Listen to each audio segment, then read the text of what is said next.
We talked about Messi last week, didn't we? Yeah. Or 2 weeks ago, I should say. And now it's all about Cristiano Ronaldo. Those two just keep pushing each other on, pushing the boundaries of greatness. Exactly. And would they have been able, that's the question that I always ask myself, would they have been able to do this and keep this up, the relentlessness that they've shown without each other?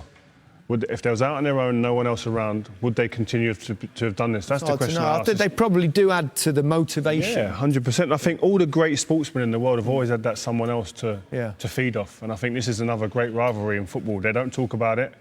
Seems like there's a bit of a respect between them. They don't ever mention each other really, but they're just phenomenal to watch. And people try and make comparisons of who's better, etc.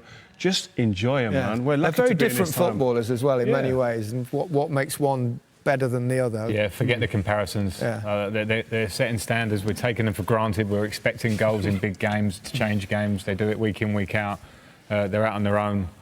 As you say, completely different, but enjoy them. And even though they give off a different persona from the outside, and we see them differently, that hunger is the same. It just looks differently from the outside. They're both pushed on. They both want to beat each other, which has created this monster in both of them. Yeah. They both deliver at the right time. They both deliver in big games. We've seen them score in Champions League finals, in huge matches all over the world. They're different footballers. One's diminutive, one's a kind of Adonis, but they give so much to the game. Yeah, they do, and they create highlight reel after highlight reel after highlight reel, and it's just phenomenal. Just each game, even at the weekend just gone, Messi comes off the bench, rescues the game for Barcelona. They're doing it week in, week out, and we talk about players that get to the top. There's many players that get there and stay there for a year or two.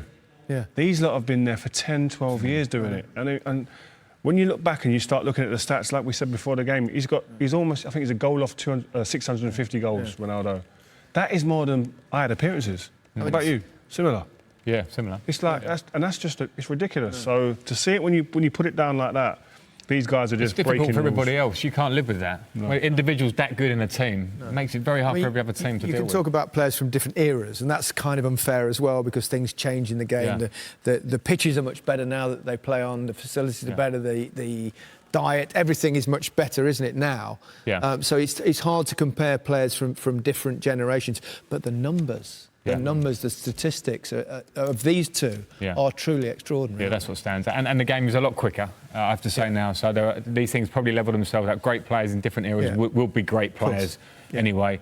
But as you say, the numbers make a difference. People can overlook stats. You can't. They smack you in the face. Yeah. The stats are incredible. To say that he's scored more goals than appearances for Real Madrid, 650. I mean, that's just not. That's abnormal. I mean, I don't want to butt you up too much, you two guys. But you two world-class players, and you sit there. And we watch players and you're thinking, you're in awe of them in many ways, and they're at a different level to world class. Yeah, you can't look at that. Yeah. Like, they're up there somewhere. Yeah. And all the other players in the world, don't care what their egos are saying and what they think of themselves, they're looking up there going, I wish, and I can't get to that level. They ain't going to get to that level. It's just, it's like Frank said, it's abnormal.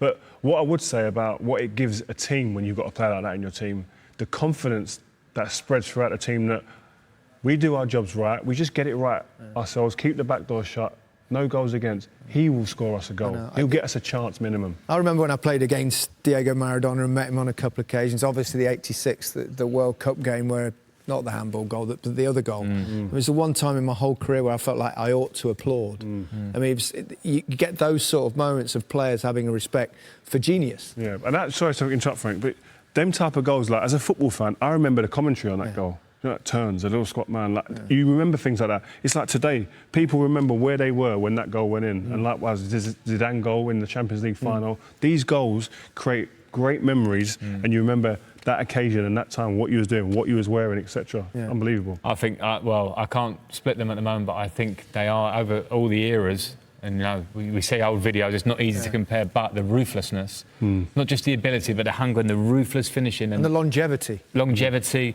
Game after game, year after year, scoring in important games, things that we take for granted. It's not been done before to this level, it hasn't.